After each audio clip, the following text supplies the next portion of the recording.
नमस्कार आदाब दोस्तों। तो चलिए आज फिर हम आप लोगों के लिए लाए हैं देश और दुनिया की तमाम ताजा बड़ी खबरें, ब्रेकिंग न्यूज हेडलाइंस, एक एक करके तमाम बड़ी खबरें आपके सामने रखेंगे। सबसे पहली और बड़ी खबर में हम आपको बताएंगे दोस्तों, 5 राज्यों के विधानसभा चुनाव रिजल्ट से पहले ही बीजेपी में मची भगदड़। बीजेपी की दिग्गज नेता और सांसद छोड़ सकती है पार्टी, कहां का ये मामला है, आगे इसकी विस्तार से जानकारी देंगे। साथ ही साथ अगली बड़ी खबर में हम आपको बताएंगे दोस्तों, उत्तर प्रदेश के अंदर चुनाव रिजल्ट से पहले वोटिंग के जो है गिनती से पहले ईवीएम घोटाले का बड़ा मामला सामने आया है।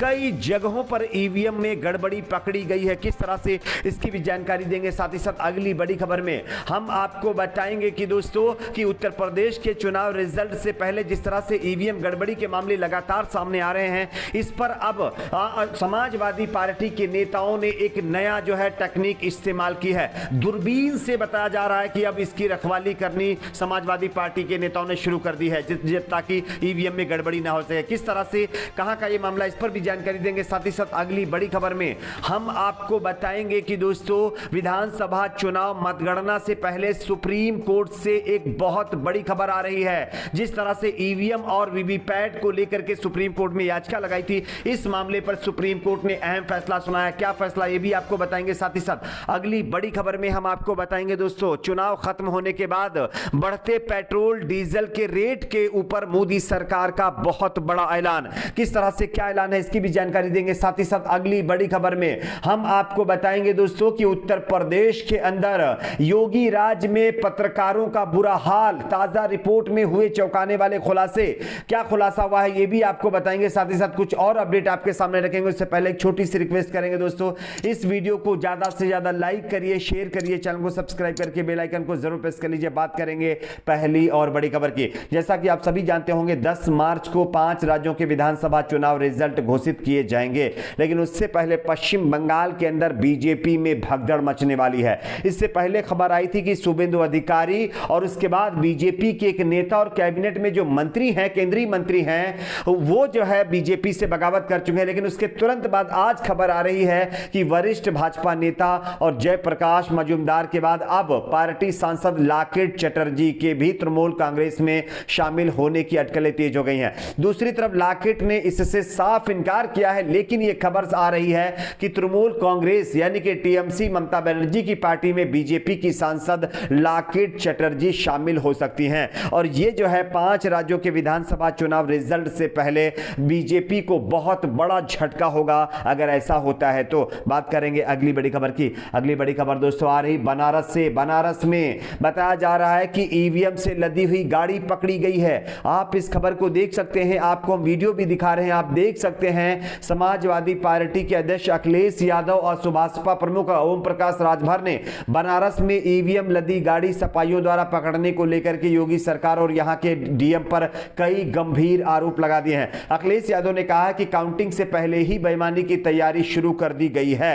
अखिलेश यादव ने कहा कि वहां ईवीएम लदी 3 गाड़ियां कहीं कहीं भेजी जा रही थी, हमारे लोगों ने एक गाड़ी पकड़ ली और 2 गाड़ियां अभी भी लापता चल रही और भाग गई हैं। अखिलेश ने सवाल किया है कि इतनी फोर्स के बाद भी ऐसा कैसे हो रहा है, बिना सुरक्षा ईवीएम इधर से उधर कैसे जा रही हैं। गाइडलाइन बनी हुई है कि आपको ईवीएम अगर इधर से उधर लेकर के जाना है तो जो प्रत्याशी हैं उनको बताना होगा, लेकिन बिना प्रत्याशियों के इन्फॉर्म किए हुए ईवीएम को इधर से उधर ले जाया जा रहा है। यह सीधे तौर पर यह संकेत है कि ईवीएम में घोटाला किया जा रहा है। इसी के साथ साथ बरेली से बड़ी खबर है। बरेली में भी एक कचरे की गाड़ी में बैलेट पेपर के बॉक्स पकड़े गए हैं और सील मारने वाली मशीनें भी पकड़ी गई हैं। आप इस खबर को देख सकते हैं, बरेली से खबर है। बरेली में बताया जा रहा है कि मतदान केंद्र में जाने वाले कूड़े की गाड़ी में मिले पोस्टल बैलेट। उत्तर प्रदेश के बरेली जिले में मंगलवार शाम मतगणना केंद्र में जाने वाले कूड़े की गाड़ी से पोस्टल बैलेट बरामद किए गए हैं, जिसके बाद हंगामा खड़ा हो गया है। बरेली में बड़ा बखेड़ा हो गया है। शहर के परसा खेड़ा में राज्य भंडारण गृह यानी SWC के गोदाम में बने ईवीएम स्ट्रांग रूम और मतगणना केंद्र में जाने वाली एक कूड़े की गाड़ी को सपाइयों ने रोक लिया। सपाइयों ने कूड़े की गाड़ी में रखे बक्सों को खोलकर देखा तो इनमें से पोस्टल बैलेट और सील मोहर समेत तमाम मतदान सामग्री पकड़ी गई है। तो कहीं ना कहीं अब सोनभद्र, बनारस और उसके बाद जो है आप लोगों ने देखा होगा देवरिया के बाद बरेली में भी जो है पोस्टल बैलेट पकड़े गए हैं। बात करेंगे अगली बड़ी खबर की। अगली बड़ी खबर दोस्तों उत्तर प्रदेश से ही आ रही है, जहां पर अब ईवीएम की सुरक्षा के लिए सपाइयों ने कसी कमर और अब दूरबीन से ईवीएम की रखवाली करने के लिए 8-8 घंटे समाजवादी पार्टी के जो कार्यकर्ता हैं वो अपना काम कर रहे हैं। आप इस खबर को देख सकते हैं।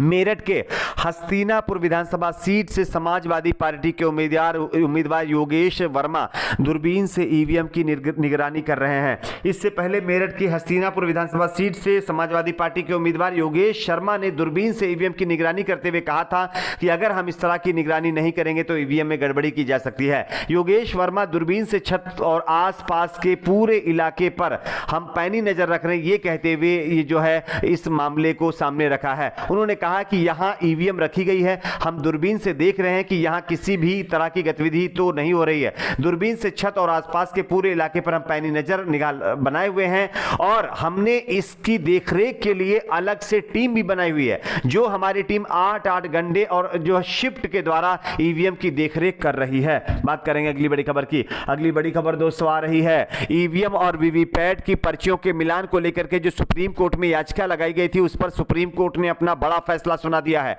आप इस खबर को देख सकते हैं। 5 राज्यों के विधानसभा चुनाव रिजल्ट से पहले वीवीपैट और ईवीएम की पर्चियों के मिलान को लेकर के जो याचिका लगाई गई थी, उस पर अब सुप्रीम कोर्ट ने बताया जा रहा है कि काउंटिंग की हरी झंडी दे दी है। सुप्रीम कोर्ट ने मंगलवार को चुनाव आयोग की दलीलें सुनने के बाद 5 राज्यों के विधानसभा चुनाव की मतगणना 10 मार्च को निर्धारित समय पर करने की हरी झंडी दिखा दी है।